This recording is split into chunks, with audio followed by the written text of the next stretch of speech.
Okay, so let's mark off the midpoint of this body, and that way we can get ready to position both halves of our top.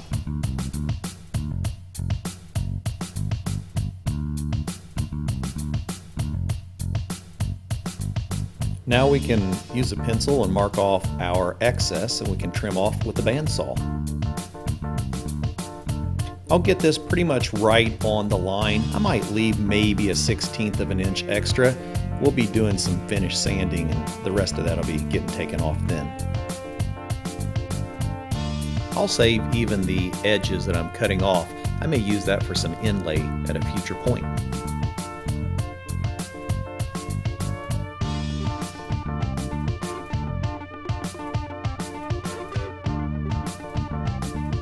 It really starts getting exciting as we start seeing the design of the final product.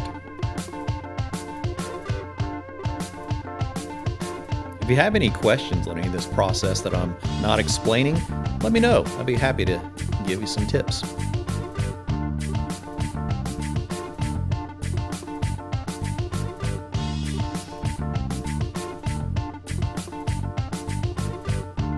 Now let's see how that top lines up on the body.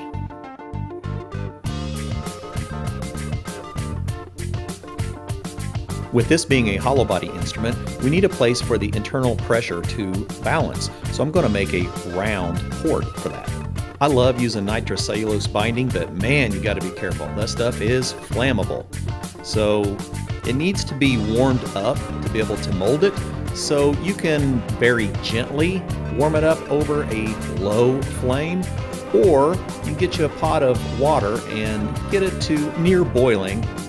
Let it soak for, I usually put it in for about 30 to 45 seconds, and that's typically enough that it will soften where you can maneuver it.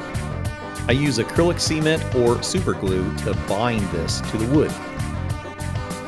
I need something to draw the binding tight against the lumber, so I need something round. I've got an awl over here in the shelf that looks like it might work. Yeah, just about right. We can now smooth it down just a little bit. We're ready to get rolling.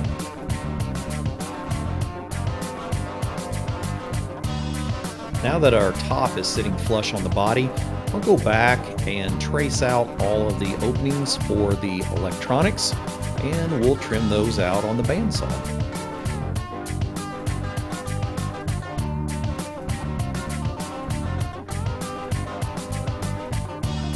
It's really starting to get exciting as I'm seeing all of these pieces starting to fit together now.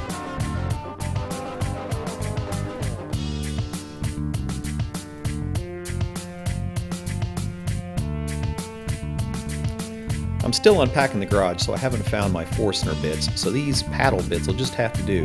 They're sharpened to the point to where they make a nice edge if you go very slow. So I'll put one at each end of the electrical control opening, and then I'll go back through and clean that out with either a jigsaw or a scroll saw. Being that this will be covered with components and I'm going to come back and do some sanding beforehand anyhow, jigsaw is going to work just fine.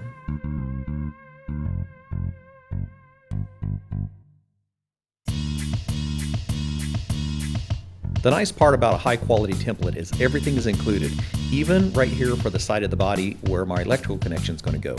So we'll go ahead and clean that out, and I'll polish it up really good when we get it back on the sander. Now for a little bit of the trusty old tight bond. We'll go around the entire perimeter, and I'll try to work it into the grain just a little bit so that it is down into the pores, so that when we compress it, we don't have too much sitting on the top. If you put your glue too thick, not only will it squeeze out, but it'll act like a float in between your two pieces of wood, and it will shift around on you.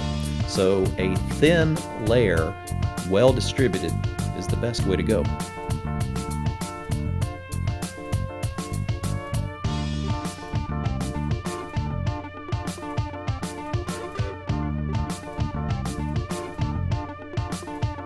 Just a tad bit of pressure to get everything to where it's lined up with the center, and I'll apply a couple clamps just to make sure that it doesn't slide on us, and then we'll start clamping away.